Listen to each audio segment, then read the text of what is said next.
청소년들 대상으로 조사를 했어요. 성탄하면 제일 먼저 떠오르는 게 뭔지.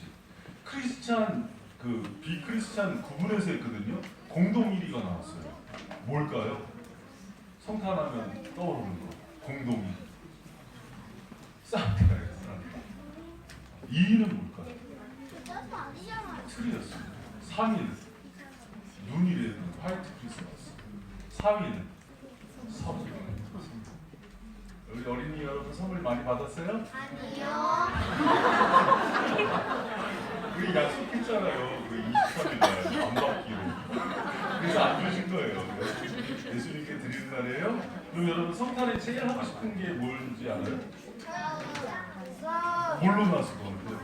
크리스찬, 넌 크리스찬 공동체.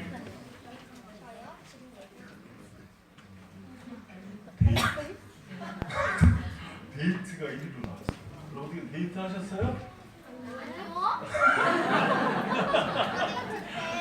네. 근데 여러분 이게 재밌는 게 청소년들한테 설문조사예요. 청소년이 1위가 뭘로 나왔다고요? 데이트. 여러분 존 스토트 목사님이라고 제가 성경 볼 때 꼭 인용하는 목사님이 있어요. 이분이 이런 얘기를 했어요. 마귀가 성탄절에 예수님 없어도 사람들을 즐겁게 만드는 걸 전략으로. 그래서 이게 예수님 없이 즐겁게 하는 것도 이렇게. 여러분 그래서 우리가 성탄은요 다시 한번 모여서 성탄의 의미가 뭔지를 다시 한번 짚고 넘어가야 돼요. 왜 성탄절에 또 모여서 이렇게 예배를 드립니까? 성탄의 의미가 무엇인가? 여러분 성탄의 의미는요 우리가 오늘 이주원 전사님하고 오늘 예배팀 특송했는데 거기에 다 들어가 있어요. 찬양할 때 성탄 찬양할 때 가장 많이 반복되는 게 뭔지 알아요? 뭘까요? 영광. 또 우리 어린이 여러분 뭘까요? 주일학교 설교가 제일 어려워요. 노예 뭐 그럴 수 있어요. 여러분 후렴구에 항상 반복되는 게 왕이 나셨다. 이것도 왕이 나셨다. 아까도 예배팀하고 베들레헴에서 왕이 나셨다 이렇게 축하하잖아요. 그래서 막 축하하거든요. 그래서 성탄은 근데 또 이게 소거해야 되는 게 어린 아기로 태어나잖아요. 그래서 아기 예수, 귀여운 예수의 탄생 이렇게 하는데 그분이 왕인 거예요. 여러분 이날은 왕이 오신 날입니다. 할렐루야. 그래서 성탄하면 어떤 날이냐면 뭐 선물 받는 날, 뭐 산타 할아버지 뭐 데이트하는 날이 아니라 이날은 왕이 나셨도다. 따라합니다. 왕이 나셨도다. 할렐루야. 여러분 이날은 우리를 위해서 하늘 영원한 임금이신 그분이 이 땅에 오신 거예요. 왕이 오신 날입니다. 할렐루야. 아멘. 여러분 왕이 오셨다는 것은 많은 이런 찬양에도 이렇게 나오지만 사실은 동방박사 이야기가 가장 그것을 잘 진 거예요. 여러분 동방박사가 가지고 온 얘기를 뭡니까? 황금, 유황, 모략. 황금은 존귀함을 뜻하는 거예요. 왕을 의미하는 거고 유황은 그 나라가 존귀하게 되기를 원하는 거고 모략은 썩지 말라는 거거든요. 영원히 부패하지 않고 보존되기를 원하는 거예요. 또 황금은 왕을 상징하고 직분상, 유황은 뭐 제사장, 또 모략은 선지자를 상징한다 이런 의미도 있습니다. 그러나 중요한 것은 이 세 가지가 모두 왕에게 드려지는 거라는 거예요. 여러분 그래서 동방박사는 여러분 믿는 사람이 안 믿는 사람이에요. 예수님 안 믿는 사람이에요. 유대인이 아니에요. 동방에 있는 천체학자, 뭐 아니면 점성술사, 이방의 제사장 이렇게도 부릅니다. 그런데 전혀 하나님의 민족과 관계없는 이스라엘 민족이 아닌 그 사람들이 와서 왕으로 대접했다는 것은 예수 그리스도가 참 왕임을 증거하는 거예요. 할렐루야. 여러분 그리고 또 그 다음에 이야기가 나옵니다. 헤로당에게 얘기를 하죠. 베들레헴에서 왕이 나옵니다. 근데 여러분 헤로당이 이 얘기를 듣고 어떤 걸 결단합니까? 두 사람이 모든 나무를 죽이게 해요. 여러분 왜 그럴까요? 가짜가 불안한 거예요. 진짜 왕입니까? 여러분 우리 23일날 성탄절에 아이들 참 소금 재밌게 하죠. 그날 헤롯이 위로 올라가더니 헤롯 엄마한테 깨지더라고요. 너 대본을 외운 거야? 못 외운 거야? 왕도 엄마한테 꼼짝 못하는 거예요. 헤롯 왕은요 불안했던 거예요. 왜 그러냐면 이스라엘 역사 가운데 선지자 예언을 통해서 베들레헴에서 왕 예언을 계속해서 얘기했거든요. 그리고 동방의 동방 목사들이 와서 왕이 임한 것을 얘기하니까 불안한 거예요. 그래서 누가복음 2장에서는 진짜 왕과 헤롯 왕을 구분합니다. 누가 진짜 왕인지 묻는 거예요. 헤롯 왕은 어디 있어요? 아방궁. 하면서 권력자의 자리에서 백성들이 혈세를 뺏으면서 먹고 있어요. 예수 그리스도는 가장 낮은 곳에서 나의 밥통에서 태어나면서 아주 천하고 연약하게 이렇게 태어나는 거예요. 그러면서 묻는 거예요. 누가 진짜인가 묻는 거예요. 근데 우리가 보기에는 누가 진짜처럼 보여요? 사람의 눈으로 볼 때는요 화려한 게 진짜처럼 보여요. 그러나 진짜 왕은 죽기까지 낮아지고 그 말벗에 와서 우리를 위해서 구세주로 오신 그분이 진짜 왕임을 얘기하는 겁니다. 그래서 여러분 예수 그리스도는 진짜 왕인 거예요. 그리고 여러분 세상은요 군주나 진짜 왕이 있을 때 연호를 써요. 연호. 근데 여러분 온 인류가 쓰는 연호 BC와 AD가 누구를 중심으로 생겨요? Before Christ, BC, AD, 아노 도미니. 예수님이 오기 전과 후. 그래서 세상의 왕은 누구라는 거예요? 예수님이에요. 그것을 모든 사람들이 그렇게 쓰고 있는 거예요. 여러분 그래서 이날은 성탄은 온 인류가 왕이 오셨다는 걸 기뻐하고 함께 즐거워하는 날임을 기억하시기 바랍니다. 여러분 오늘 본문은요 그 왕에 대해서 소개하는 거예요. 이사야서 9장 1절에서 7절은 그럼 그 왕이 과연 어떤 왕인가 했을 때 1절에서 2절은요 하나의 비유를 얘기합니다. 예수 그리스도가 어떤 왕인지 우리 1절 2절 같이 한번 읽어봅시다. 시작. 전에 고통하는 자에게는 흑암이 없으리로다. 옛적에는 여호와께서 스불론 땅과 납달리 땅으로 멸시를 당하셨더니 그에는 그들과 요단 저편 이방의 갈릴리와 함께 하셨느니라. 그 땅에 살던 백성이 흠을 보고 사방에 그늘 땅에 거하던 자에게 빛이 있었다. 여러분 흑암과 빛을 비유하면서요 이 암흑 속에 오는 빛으로 온 예수 그리스도를 얘기해요. 여러분 예수님이 왕으로 오신 것을 요한복음에서도 1장에서도요 참빛 곧 세상에 와서 각 사람에게 비치는 빛이 있었을 때 그가 세상에 오셨고 계셨으며 이렇게 얘기합니다. 그래서 우리의 왕은 세상에 올 때 어떤 이미지로 오세요? 빛으로 오시는 거예요. 그래서 칠흑같이 어둡던 이 세상을 밝혀주시고 암울하고 우울하고 소망이 없던 우리 인생 가운데 빛이 되시는 분이 우리가 섬기는 예수 그리스도 왕이심을 기억하는 저와 여러분들을 축복합니다. 그래서 여러분 소망 없고 절망 가운데 있고 정말 한치 앞을 내다볼 수 없는 그 사람들이 예수님을 구주로 왕으로 영접하면은 그들의 마음과 삶과 가정과 직장 가운데 빛의 역사가 시작되는 겁니다. 할렐루야. 여러분 그 이야기들이 너무나 많아요. 그리고 그 이야기의 중심에 쓴 사람 중에 하나가 어거스틴이에요. 여러분 예수님 이후에 진짜 참 제자 중에 하나로 뽑는 사람이 바울이에요. 그리고 사도들 바울과 함께 12사도들 이후에 최고의 기독교의 거성으로 뽑는 사람이 어거스틴입니다. 근데 여러분 이 어거스틴을 보면요 바울처럼 사실 암울한 인생을 살아요. 막 약간 좀 그 이성적으로도 방탕해서 18살에 사생아도 낳고 마니교라는 그 이단에 빠져갖고요 아주 혼돈스럽게 살아요. 막 술에 취해서 찌들어서 살고 그렇게 방탕하게 살다가 본인도 여러분 그 혼란스러웠겠죠. 갈피를 잡지 못하고 내 마음이 어디로 가야 되는지 정처 없이 그렇게 하루하루를 살아가다가 알피우스라는 친구의 집에 가요. 그러다가 그 친구 집에서 내적인 갈등과 번뇌가 너무 심해져서 갑자기 뛰어나갑니다. 그래서 무화과 나무 아래서 막 이렇게 주저앉고 있는데 밖에서 애들이 막 떠드는 소리가 나요. 그 떠드는 소리가 톨레레게 라틴어로 집어들고 이거나 집어들고 이거나 주님의 음성을 듣고 다시 친구 알피우스의 집에 들어가 보니까는 성경이 펴져 있는데 그 성경이 로마서 13장 12절에서 14절에 있어요. 이 말씀이 그 방황하고 어둠 같은 칩 같은 내적인 어둠 가운데 있던 어거스틴을 변화시킨 말씀이에요. 여러분 오늘 이 말씀이 누군가를 변화시킬 수도 있습니다. 같이 한번 읽어봅시다. 시작.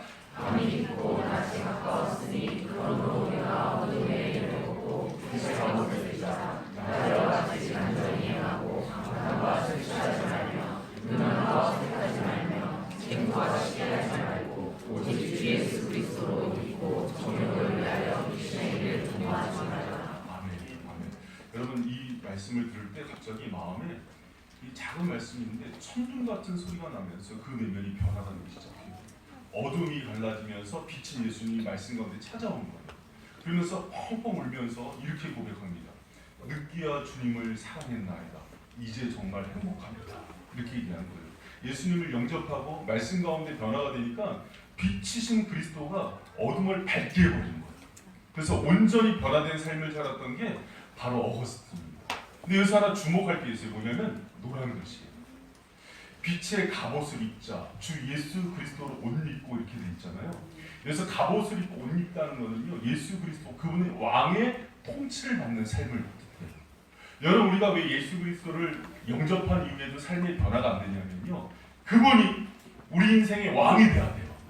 그래서 와서 우리를 다스리기 시작할 때 참된 평안과 기쁨이 있음을 믿으시기 바랍니다. 그래서 여러분, 성탄절은 그분을 예수님을 구주로 나의 이 땅의 왕으로 내가 받아들인 것뿐만 아니라 실제로 그분의 왕의 통치를 받는 날인 거예요. 그리고 이 날을 중심으로 우리의 모든 삶이 왕의 다스림을 받는 삶이 되기를 축복합니다. 그랬을 때 여러분, 지정의의 다스림이 있어야 돼요. 어둔한 지식과 어리석은 지식이 주님의 통치를 받는 은혜가 있기를 축원합니다. 갈피를 못 잡는 그 감정이 왕의 통치를 받기를 축원합니다. 의지 박약인 우리의 의지가 왕의 다스림을 받기를 축복합니다. 그래서 모든 삶의 영역에서 왕의 다스림을 받는 거예요. 빛이신 예수님이 우리를 만나주실 때 우리 인생의 삶이 이렇게 변화된다는 걸 기억하는 저와 여러분 되시길 축복합니다. 여러분, 그리고 그 왕은 또 어떤 왕인가? 6절의 이름 가운데 그 왕의 비밀이 나옵니다. 우리 6절 말씀 같이 한번 읽어봅니다. 시작. 이는 하나님과 우리에게 갖고 하나님을 우리에게 주신 바 되었는데 그 어디에는 정사를 배웠고 그 이름은 기묘자라 모사라 전능하신 하나님이라 영원하신 아버지라 평강의 왕이라 할 것입니다. 아멘. 히브리어 5단어로 되어 있는 이거는요, 예수 그리스도가 어떤 왕인지를 얘기하는 거예요. 여러분, 그분은 기묘자입니다. 묘사입니다. 전능하신 하나님이십니다. 영존하시는 아버지십니다. 평강의 왕이십니다. 할렐루야. 그래서 사실은 여러분, 기묘자하고 모사는 하나에 묶어서 이해해야 돼요. 그러니까 기묘자는 원더풀이거든요. 모사는 카운셀러예요. 그래서 아주 놀라운 그 상담가다 이렇게 뜻하는 거예요. 여러분, 그분이 우리의 왕이 되셔서 어떤 걸 통치하시냐면 기묘한 모사가 되시고 전능하신 하나님, 영존하시는 아버지, 평강의 왕으로 통치해 주신다는 거예요. 여러분, 그런 이 통치를 그분의 이름 가운데 계시된 그 통치를 받아내시는 저 여러분 되시길 축복합니다. 여러분, 성경에서요, 이름은요 그냥 호칭이 아니에요. 영적인 의미, 그분의 존재예요. 그래서 여러분, 그 이름의 권세와 의미를 깨달은 사람은요, 구호로 외치면 안 돼요. 그 이름의 깊은 의미를 깨달은 사람은 능력이 나갑니다. 여러분, 그 사도행전 3장에 보면은 베드로와 요한이 손잡이 있는데 안들뱅이를 고칠 때 어떻게 합니까? 은과 금은 내게 없거니와 내게 있는 곳으로 너희에게 주노니 곧 나사렛 예수 그리스도의 이름으로 일어나 걸으라니. 여러분, 제자들이 그 전에 예수의 이름을 알았을까 몰랐을까요? 알았어요. 경험하지 못했어요. 그 이름이 무엇인지. 여러분, 예수 그리스도가 왕이십니다 하는 것들을요, 이론으로만 알면 안 됩니다. 이 이름에 있는 권세와 능력들이 여러분의 것이 되기를 축복합니다. 아멘. 할렐루야. 그래서 여러분, 그 이름을 경험하는 거예요. 그래서 그분이 엘샤다이구나, 여호와 체바오트구나, 여호와 이레구나, 여호와 샬롬이구나. 할렐루야. 그랬을 때 이게요, 그분이 진짜 이랬구나 하고 경험하면서 우리의 통치가 내 삶 가운데 임하는 거예요. 여러분, 그래서 그 이름을 이렇게 소개하는 겁니다. 여러분, 그 어거스틴 이후에 기독교 역사에 바울과 어거스틴을 가장 잘 계승했다는 사람이 누구냐면 칼빈이에요. 근데 칼빈이 이 부분을 이렇게 번역합니다. 같이 한번 읽어봅니다. 시작. 지혜가 필요할 때는 그가 기묘한 모사임을 기억하자. 힘이 필요할 때는 전능자임을 기억하자. 죽음의 불안과 두려움이 몰려올 때는 그가 아버지라는 영원성을 기억하자. 우리가 내면에 갖가지 공포하고 시달릴 때 사탄이 불안하게 흔들 때 그가 평강의 왕임을 기억하자. 할렐루야. 아멘. 여러분, 이 이름을 알려주고 싶어요. 얘들아, 삶 가운데 혼란이 오고 방향을 잃었을 때, 무엇을 선택해야 될지 모를 때, 혼란 가운데 있을 때, 그분이 우리의 원더풀 카운셀러, 기묘한 모사가 되어주실 것이다. 여러분, 2028년 저물고 이제 2019년 나갑니다. 누구에게 묻고 내년도 방향을 정하실 것입니다. 그리고 인생의 수많은 선택 가운데 누가 여러분한테 놀라운 상담가가 되어주실 것입니다. 바로 예수 그리스도가 여러분의 그분이 되어준다고 약속을 해주시는 것입니다. 그래서 그분은 기묘한 모사, 묘사가 되십니다. 여러분 예수님께 묻고 답을 내는 그런 성도들 되시기를 축복합니다. 그리고 내 안에 영적인 전쟁이 시원히 일어날 때 상황이 나보다 커지고 내 앞에 있는 장애가 내 힘으로는 감당할 수가 없을 때 그때 그분이 마이티가 전능한 하나님이 되어주심을 약속하십니다. 여러분 그분보다 강한 것은 없습니다. 그랬을 때 하나님의 전능성이 무엇인지 예수 그리스도를 통해서 발견하는 은혜의 축복에 여러분 되시길 축원합니다. 여러분 그리고 삶에서 평온할 수 없는 외로움, 불안함, 인생이 덩그러니 나 혼자 버려진 것 같을 때 열등감이 솟아오르고 죄책감이 엄습하고 버려진 기분이 들 때 그때 예수 그리스도의 이름을 기억하시기 바랍니다. 그분은 에버레스팅 파더, 어떤 상황 속에서 변하지 않는 아버지, 버리지 않으시고 잊지 않으시는 아버지이심을 믿으시기 바랍니다. 혼자가 아니라 그분이 나와 함께 하심을 약속하는 거예요. 그 아버지를 영존하시는 아버지 이렇게 얘기합니다. 여러분 그리고 마음의 분노와 갈등과 잠을 못 이루는 고통, 심령이 뒤집어지는 번뇌가 있고 뼈가 썩는 것 같은 고통이 있고 누군가를 마주치면은 그 자체로 힘들 때 프린스 오브 피스, 평강의 아버지, 평강의 왕이 예수 그리스도이심을 믿으시기 바랍니다. 여러분 이거를요 주님은 이렇게 밝히시는 게 그렇다 하고 이름을 알고 구호로 외치길 원하는 게 아니에요. 실제로 사단이 나의 평강을 빼앗아갈 때 내 영혼은 어찌해서 낭망하느냐 불안하냐면서 예수의 이름으로 평강을 선언하시면 평강이 임하는 거예요. 여러분 큰 문제 앞에서 두려움이 올 때 예수 그리스도의 권능이 나를 붙들어 주셔서 기도하면서 그런 마이티가 능력의 아버지께서 나를 붙잡아 주시는 거예요.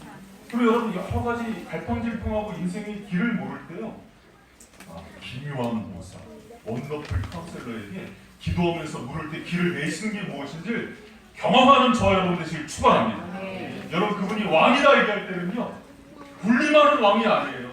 너희들 나한테 예물 갖고 와, 막 나를 잘 섬겨 이 정도에 그치는 게 아니라 내가 너희를 이렇게 다스려 줄 거야 하고 얘기하는 거예요.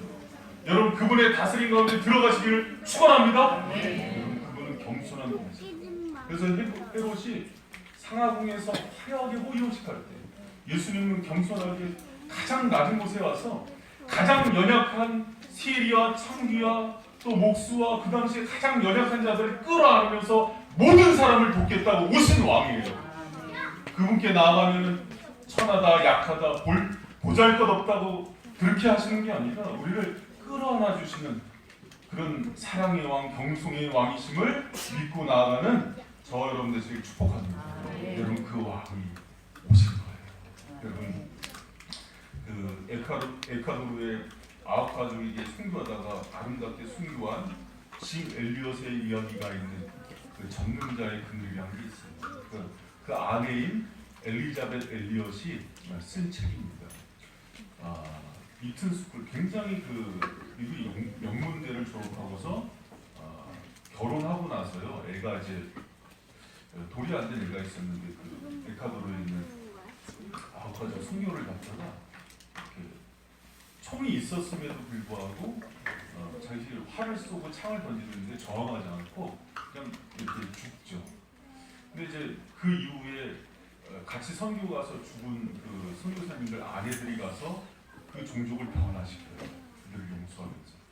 그러면서 나온 게 이제 전능자의 그늘이라는 책인데 이 책에서 하고 싶은 얘기가 있었습니다. 이 시편 이제 91편에 있는 그 말씀을 따서 했는데 나는 확신하고 나는 없다. 내 남편은 사망의 그늘이 아니라 전능자의 통치와 보호 아래서 두려워 떨거나 걱정 염려 외로워 힘들어하면서 죽은 게 아니라 확신 가운데 감사하며 찬양하며 행복하게 그렇게 하늘나라로 갔다고 고백하는 책입니다.